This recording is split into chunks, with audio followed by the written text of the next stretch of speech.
From UFOs to psychic powers and government conspiracies, history is riddled with unexplained events. You can turn back now or learn the stuff they don't want you to know. A production of iHeartRadio.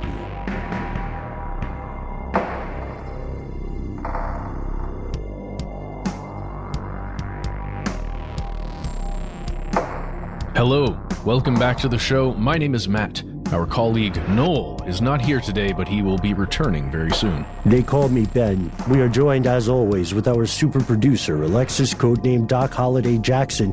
Most importantly, you are here, and that makes this the stuff they don't want you to know. This is our strange news. We do it at the top of the week. Fellow conspiracy realists, longtime listeners, you know about this. And Matt, I don't know what your experience is internally when we're working on strange news, but I've noticed often they seem to, perhaps by coincidence, if coincidence exists, they seem to align often three disparate stories aligning into a common theme.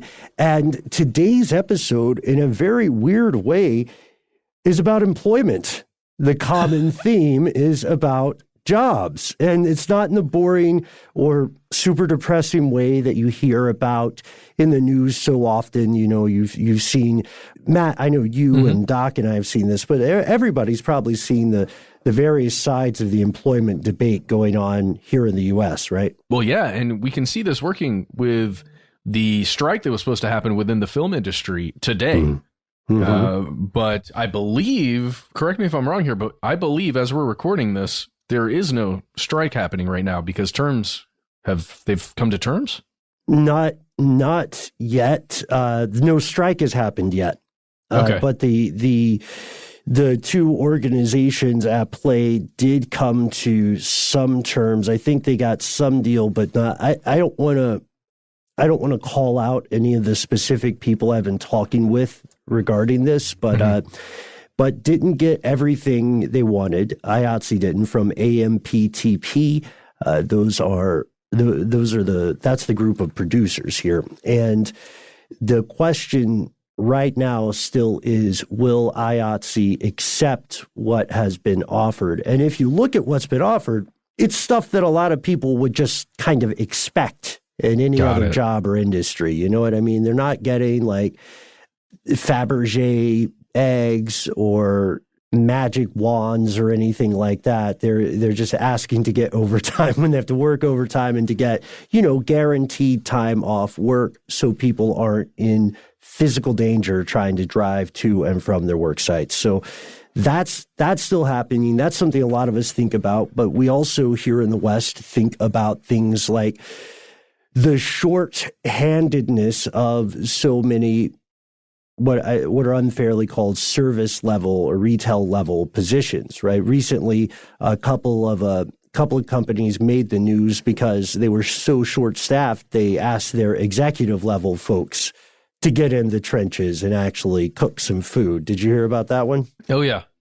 And that kind of thing's happening in the airline industry. A lot of the food service industry, as you said, it's happening across the board where there are staff shortages because people don't want to put up with having to do so much work for really so little in return, while also risking their lives at this point, and for as long as this current pandemic continues or before it evolves into another one. Yeah, and then of course there's also a labor shortage cause that a lot of people don't talk about, and that's that in the U.S. alone, hundreds of thousands of people have died due to COVID.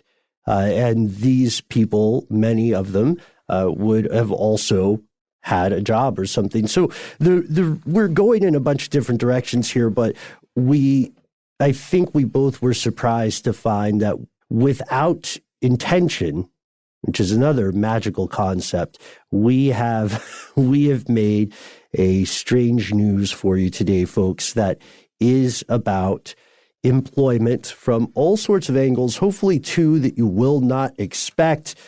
The first one, astute listeners, you've noticed we've been peppering in some occult phrasing, a little bit of magic foreshadowing here. The our first story today has nothing to do really with the U.S. I think it takes us down to Christchurch. It does. And it is with a heavy heart I read you the following headline. The AV Club reports, Christchurch fires official city wizard, leaving itself dangerously open to dragon attacks. Yes, yeah. No, I'm reading from this one because they have the best writing on it, and I'm just going to read you the next line here because it really does. It just warms my heart, and it makes me sad at the same time, and it's a weird, wonderful feeling. Christchurch, New Zealand has just made a terrible mistake. It has fired its official city wizard, a man named Ian Brackenbury Channel, and now finds itself undefended against attacks by magical armies of dragons, goblins, and most dangerous of all, outraged bands of rogue magicians led by Brackenbury Channel himself. Yes. Yeah. Heavy weighs the head that wears the pointed hat in this case. He's known as the Wizard of New Zealand, and for a while that was his title, right? This was actually a contract he had.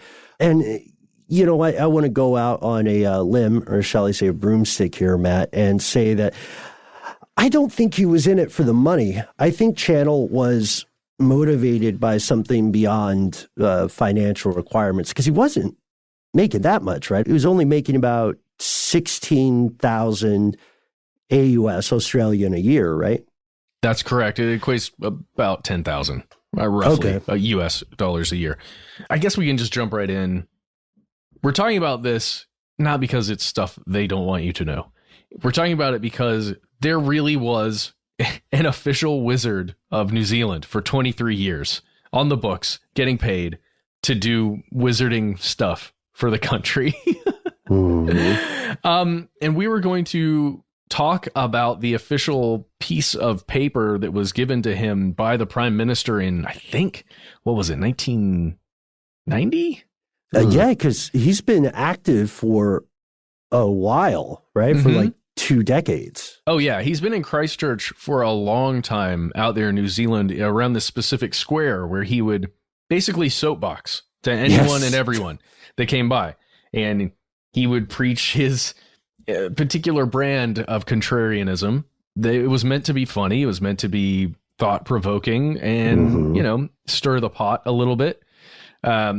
It's performance art. And he's been called a living piece of art, I believe, is the phrase, or I think that's what it is. He's a national treasure, a living piece of art. He's got all these accolades. On his driver's license, his name is Wizard the. I mean, I guess not anymore. I don't know how that's going to work when they take his funding away. According to the folks who run Christchurch, he will get his last payment in December of this year, and then he will officially be the wizard no more. Yeah, he has such a storied history too, because apparently he's very well known in the area. In the 70s and 60s, 1970s and 60s, he was the resident wizard at the University of New South Wales. And I think it was the National Gallery of Victoria that called him a living work of art. There was one quote, man, I thought you would like. It was in Old Framlinghamian, or OF magazine. In one of their pieces, he is described as, quote, politically, morally, aesthetically, and intellectually incorrect. Oh, yeah. Yeah. Because he had these exploits where apparently he would do things when he was in that cathedral square that he was turning into like his soapbox area or his ranting grounds, you could call it.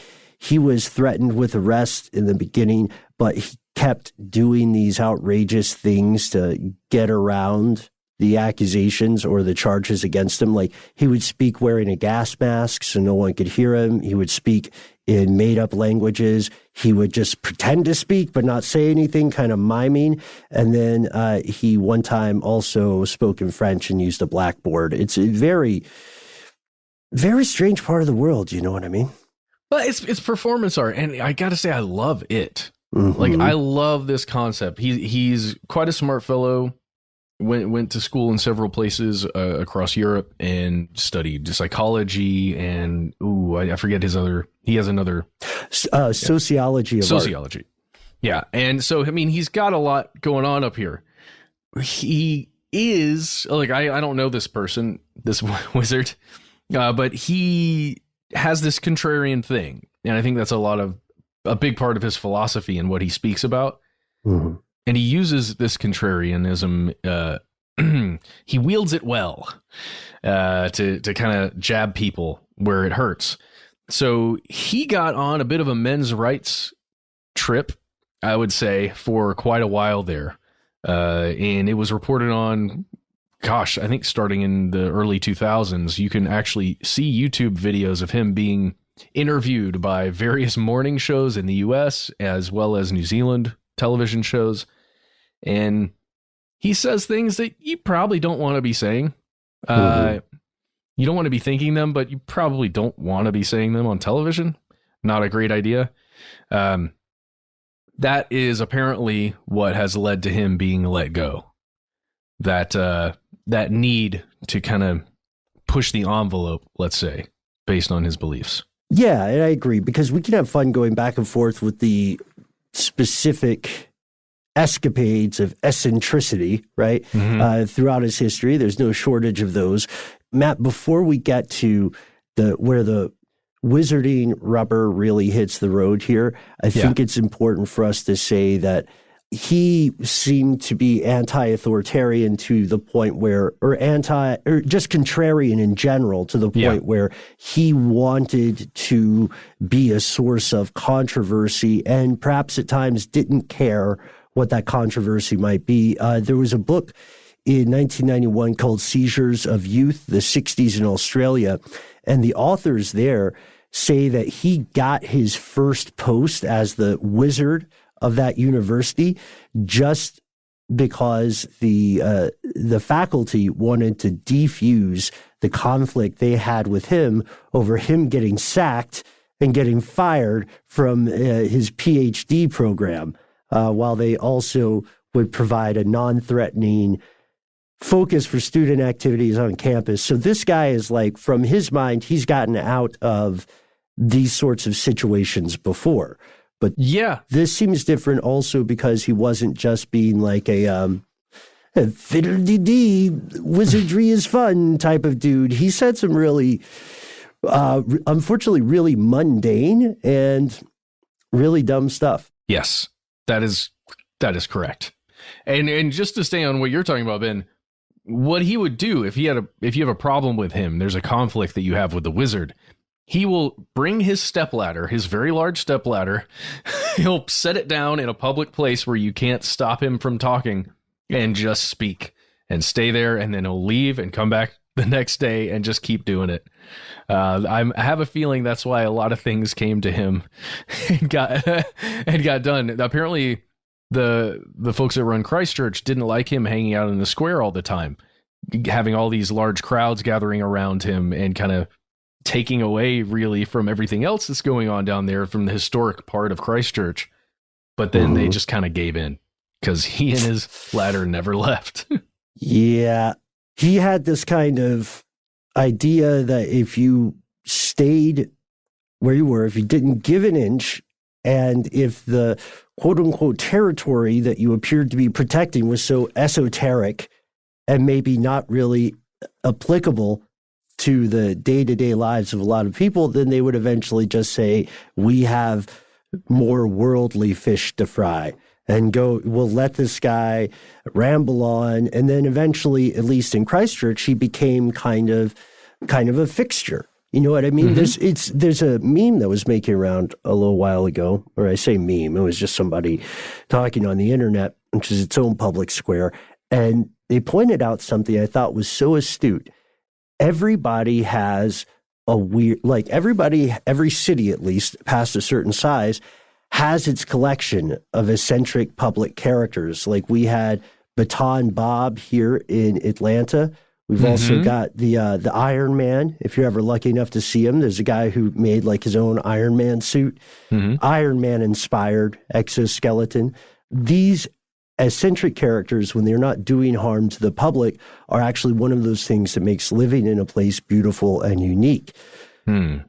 That's our setup, because this became different. Yeah, it really did become different. Ben, why don't we take a quick break, hear from a sponsor, and then we'll come right back and finish this story out.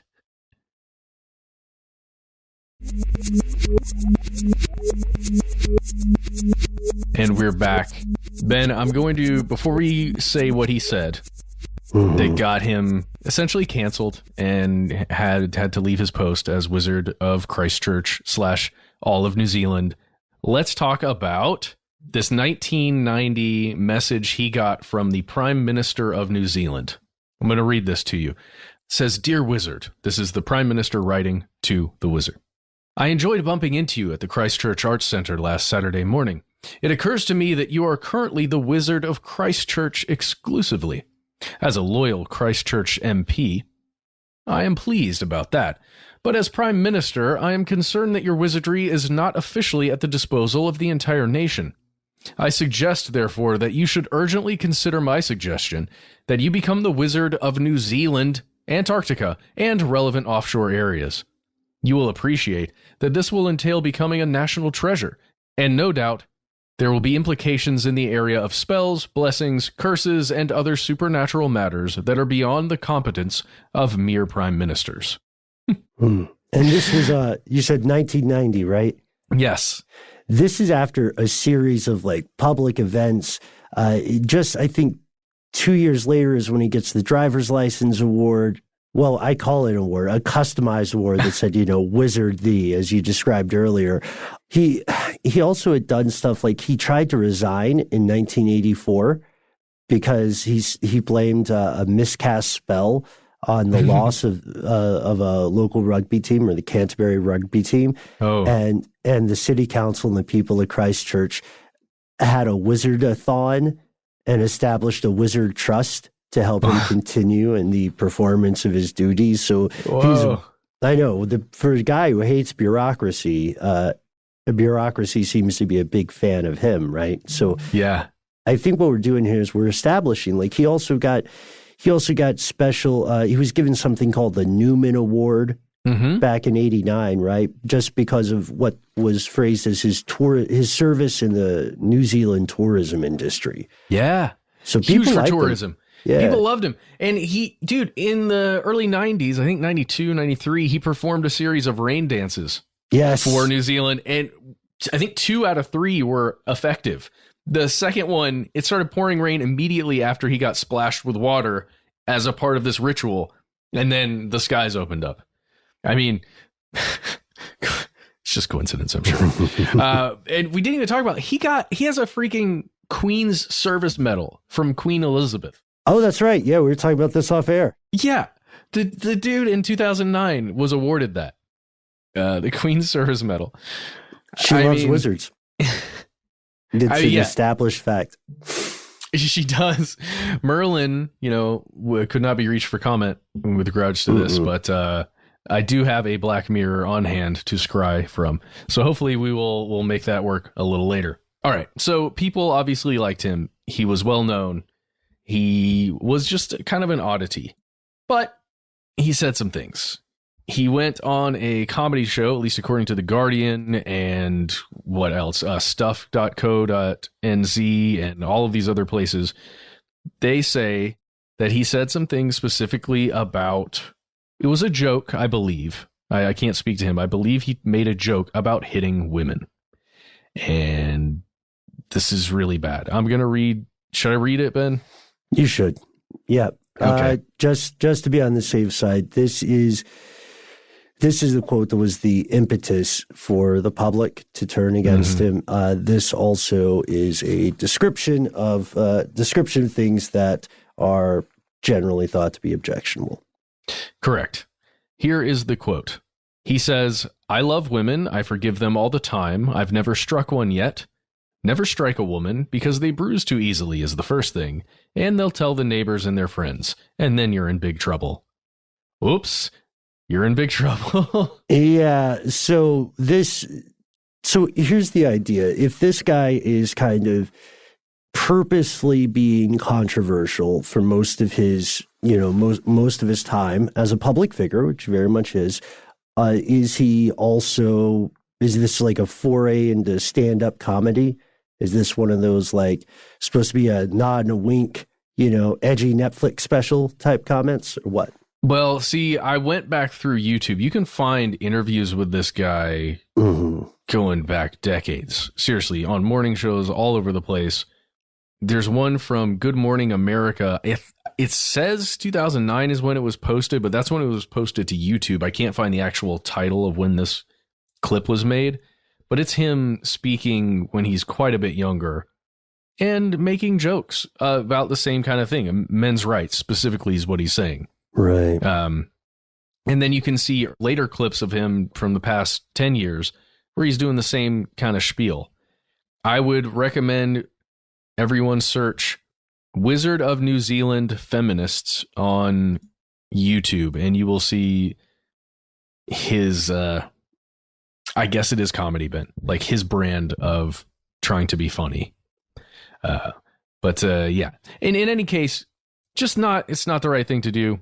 It's a way to cast a vanishing spell on yourself within society right now. So he did it. He also said he considered himself a provocateur, and he said that, no, to be clear, the guy is maybe canceled in the court of public opinion, but he's not going up for charges of domestic violence or something like that.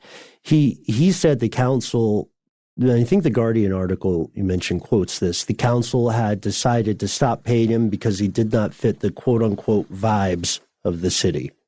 Yeah, but if you're still interested in the wonderful Wizard of Christchurch, you can head on over to the Christchurch Heritage Festival. It's occurring right now until the 25th of October, which I guess you'll be hearing this around the time that it's ending. But if you're in Christchurch, the Arts Center's got you for the next couple days. We'd love to get down there someday. We're not going to make it in time for this one, I think.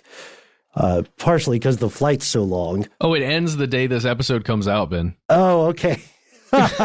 Wouldn't that be great if we did make it to the last part of the festival? Well, we'll check our schedules, I think, Matt. But if not, then let's try to get down to New Zealand and Australia sooner rather than later. That would be fun. So, hey, if you live in Christchurch or New Zealand or anywhere in that area, maybe even Australia, and you know of this person, we'd love to get personal accounts from you. Also, hey, shouldn't every country have some kind of supernatural advisor? Come on, guys. We all watch Disney movies, right? Ronald Reagan made great use of an astrologer. That is a true story. The junta that currently controls Myanmar relocated the capital on the advice of an astrologer. There are more supernatural advisors in government than are generally reported because it's not, good optics in a lot of countries. What about on Wall Street? On Do you Wall think there's Street? Any supernatural stuff happening on Wall Street? There Black are people. Monday. Black Monday.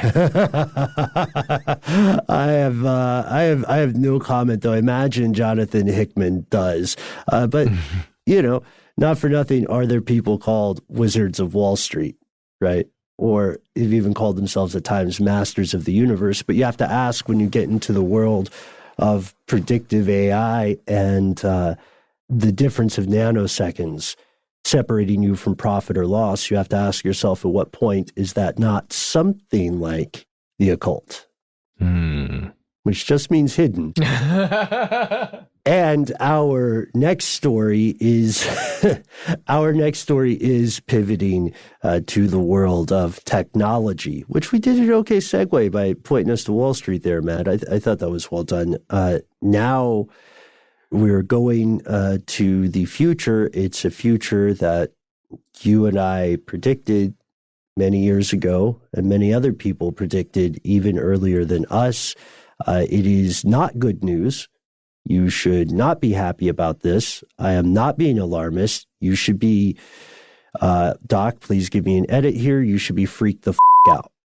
Because let's talk a little bit about robots. Remember, we're talking about jobs, right, folks? So, so there is a robot. It's often called a robot dog, and you've probably seen footage of this if you have been anywhere on the internet in these several years, these many lunar cycles. It's commonly called Spot. It's produced by an outfit named Boston Dynamics. If you go to Boston Dynamics, all one word, .com/spot right now, you will see plenty of footage, plenty of stats and specs about this little guy who does look like an awkwardly legged quadrupedal headless dog. That's what it looks like. It's described as an agile, mobile robot that navigates terrain with unprecedented mobility, allowing you to automate routine inspection tasks and data capture safely, accurately, and frequently. So, Matt, you remember when you and I talked about this guy. He's got the abilities to carry different payloads. The agility just keeps getting better and better. You can see people push it over, and then it just does like these parkour flips, and it's back up like it's in your favorite, martial arts film. It's also faster than it looks like it should be. Yeah, this model type has come a long way since they began developing these. You remember this, Ben? We were making videos early on, and Boston Dynamics was developing this thing, and it used to have to be chained up, to the power source, and they could only walk a little ways, and they was learning how to understand terrain. And now this thing, if you look at the latest models, like you're talking about, the videos where somebody literally kicks it and it does the flip, dude, the agility is terrifying. And Matrix 4 is coming out. It's a brave new world. But what I'd like people to do if they're on this website now, you're absolutely right. It is evolved by leaps and bounds.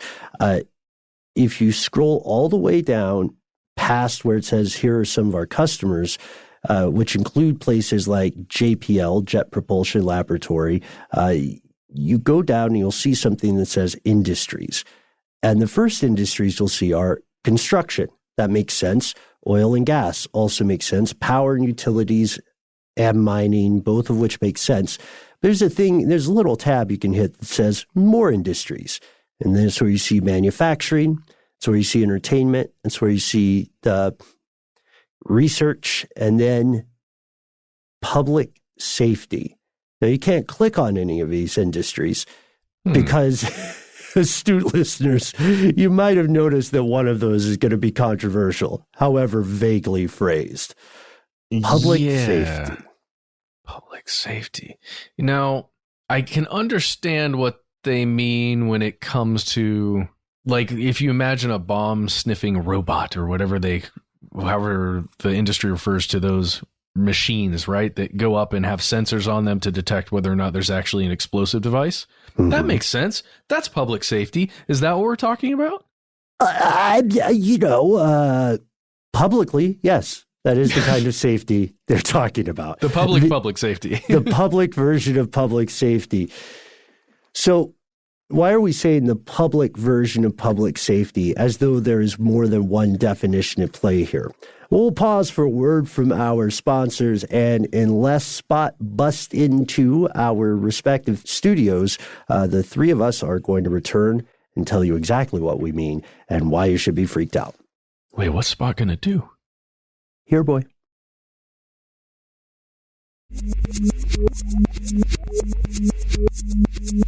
And we've returned. So one of the things that we talked about early on in the days of this sort of mobile robotics, this push, which included a lot of other things, a lot of other form factors you would find in nature, right? Bipedal organisms, the human-shaped, or things that are more caterpillar-shaped, right? Millipede-shaped, all of which offer certain advantages. The research is very important because the mobility of these creatures, these machines, rather, first, it's very tempting.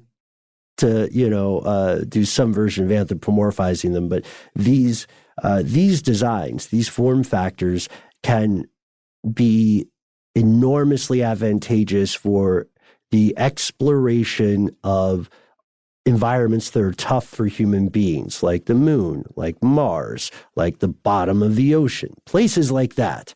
It's very, very expensive and in no small way dangerous to get actual humans there. If humans weren't so self-obsessed, it's fair to say that humans would have just done the math and said, hey, we'll just stay here. But of course, being human, they did not, because they got to be, it doesn't matter how many other things are on Mars before a person is on Mars. That's kind of the issue.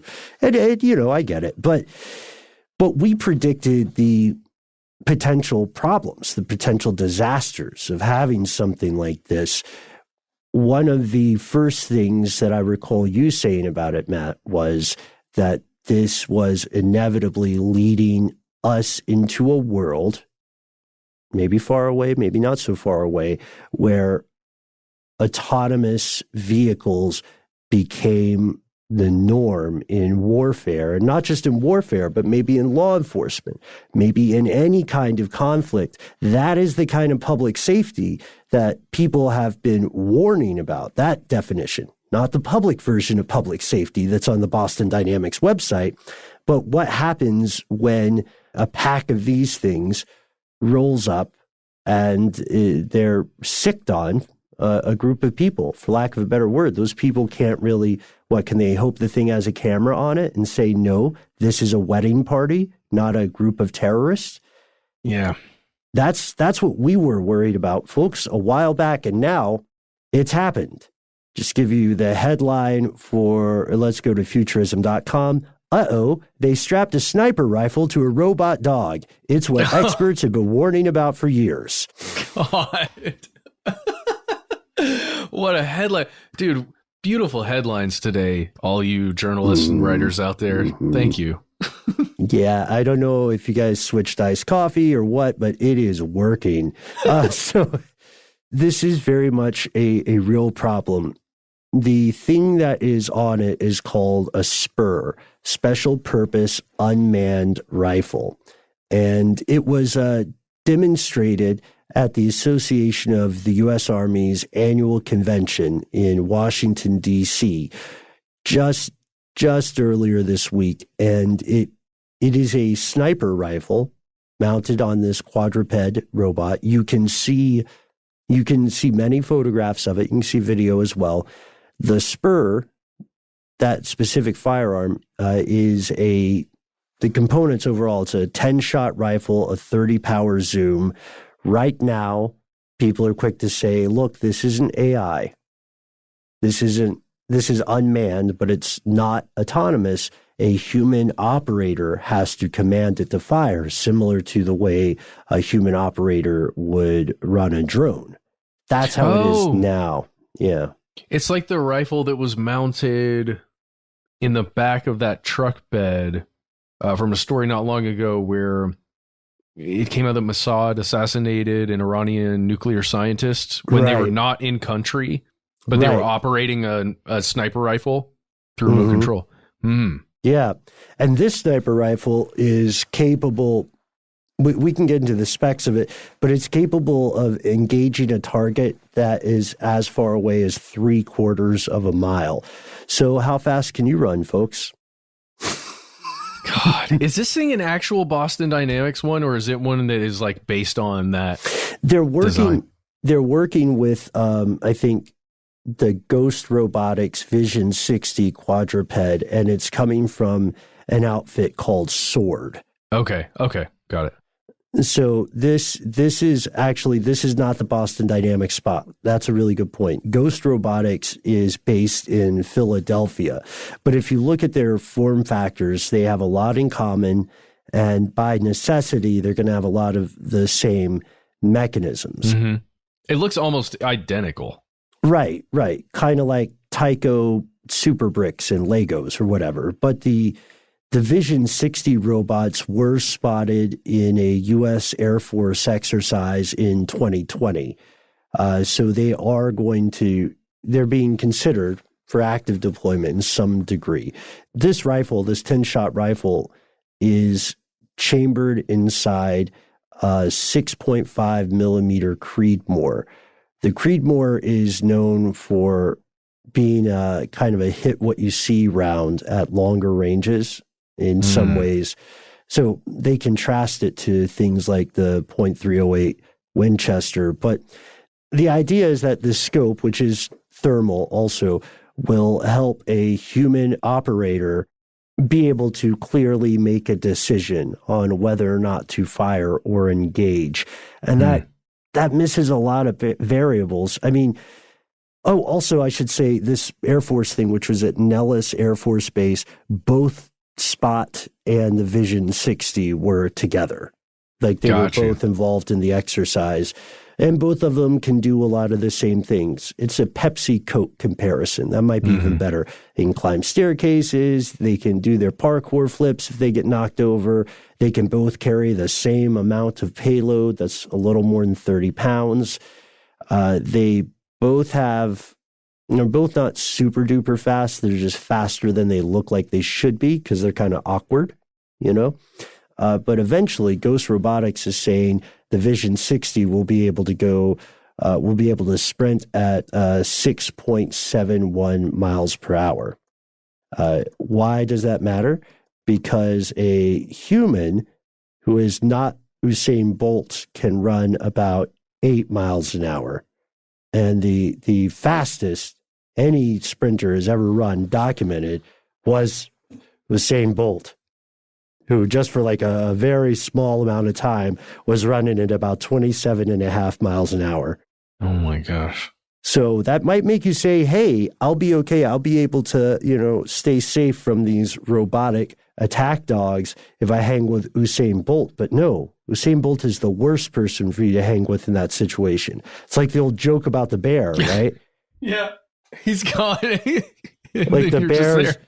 Yeah, two guys see a bear out in the woods, and then one of them starts running. The other one stopped and ties his shoes, and he's running, and he catches up with him. They're both running. He's like, why'd you stop to tie your shoes? I don't have to run faster than the bear. I just have to run faster than you.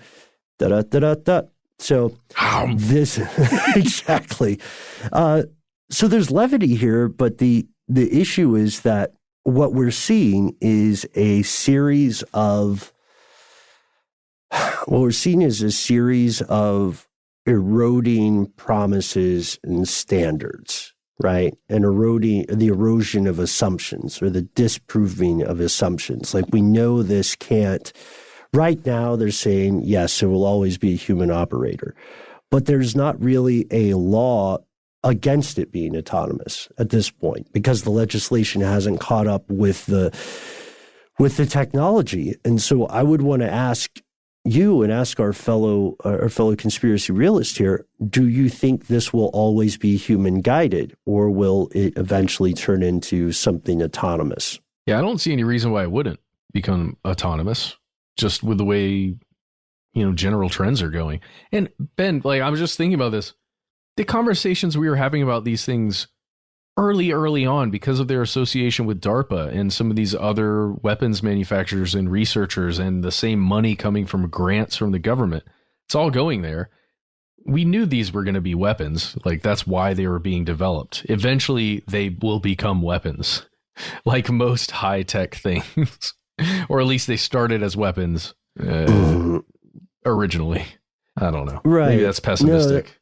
No, it's not pessimistic. I would say it's realistic. I would say it's a very good point, man, because think about, the old conversation regarding the creation of machine consciousness, like an actual sentient thing that just happens to also be a computer program. The closest things to those now are being created as soldiers, as super soldiers, right? They're very quickly being weaponized. You could argue, in fact, that the first AI program, the first actual machine consciousness, may end up being a lot like a child soldier in terms of its experiences. And I know that's a very not fun thing to think about, but that kind of analogy does hold true. And so we have to ask ourselves, how long will it be before something like this goes in? And then we also have to ask ourselves, like civilization has to ask itself, cost benefit here. Does this kind of approach, it's a cost benefit, right? Does this kind of approach save more lives than it will inevitably harm? By which I mean, the idea is you can save the lives of people who otherwise would have been in war. They would have been in a hot war. It is statistically certain that many would have been grievously injured or they would have died. And instead, what's happening is a Robo-dog is rendered inoperable. So that's expensive, but it's not as expensive as a human life. And then on the flip side, of course, what happens when these things are in a conflict and they take human lives? What happens if they get the wrong group? I mean, it's already happened with drones. Mm-hmm. And there's human involvement with those, right? There's a lot of intelligence that goes into that. And when I say intelligence, I mean intel gathering. No, not saying. Jeez. Anyway, yes.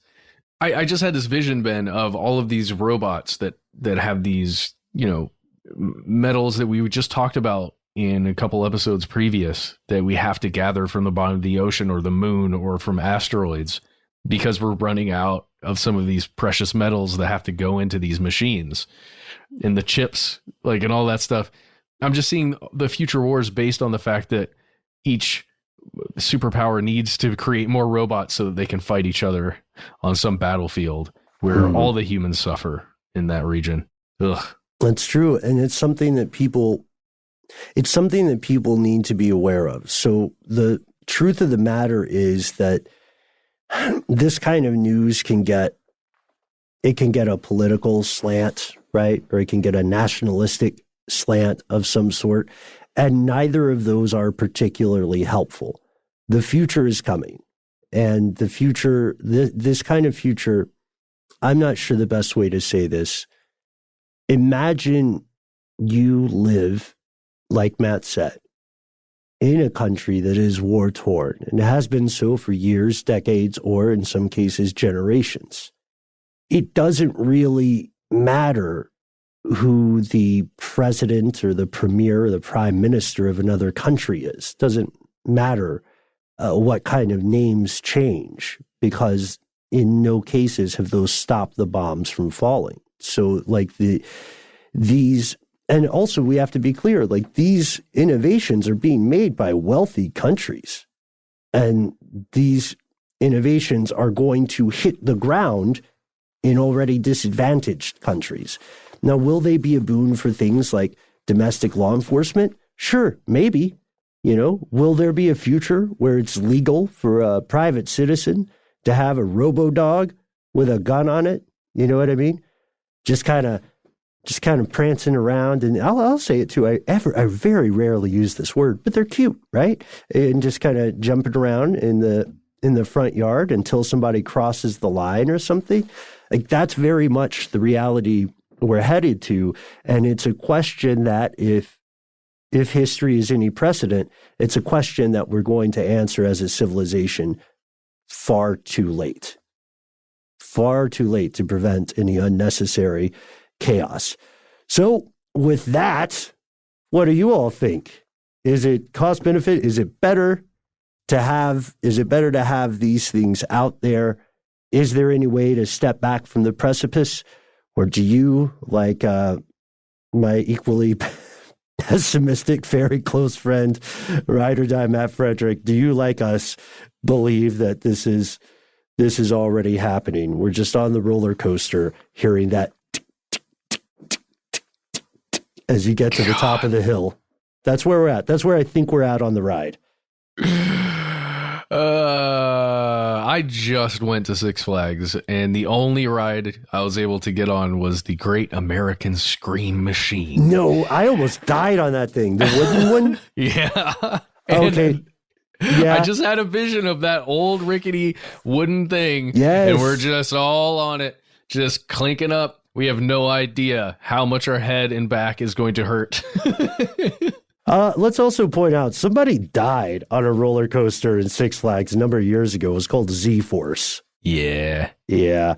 I've got to stop bringing us back to these inevitable deaths due to technology. But we do want to hear from you folks. We also do want to hear, don't forget, let us know about your findings or your beliefs about the interaction between the quote unquote occult and government, or the supernatural and government, which we're opening a bit of a door there, but we would love to hear from you. As always, we hope you're staying safe. We hope you're having a great week. Thank you also, especially to everybody who's been sending us amazing personal stories about the unexplained, the ghostly, and the possibly supernatural. We can't wait to hear more. We'd love to hear from you. We try to make it easy to find us online. Yes, on Twitter, Facebook, and YouTube, we are Conspiracy Stuff. On Instagram, we are Conspiracy Stuff Show. If you don't like social media, you can use your mouth to talk to us with your phone. You can call our number 1-833-STDWYTK. Yes, you'll have 3 minutes. Those 3 minutes are your own. You'll hear a hopefully familiar voice, and it will tell you that you're in the right place. And at that point, give yourself a wonderful nickname, alias, perhaps a magical pseudonym. Tell us what's on your mind. Second, most importantly, tell us if it's okay to use your name and or message on the air. Most important thing, when you call 1-833-STDWYTK, if you have a story that needs more than 3 minutes, if you have extra links you want to send, if you have a picture of that strange thing in the sky or in the woods, don't censor yourself. Don't edit yourself, folks. Send us all of that directly. We read every single letter we get at our good old-fashioned email address, where we are conspiracy@iHeartRadio.com.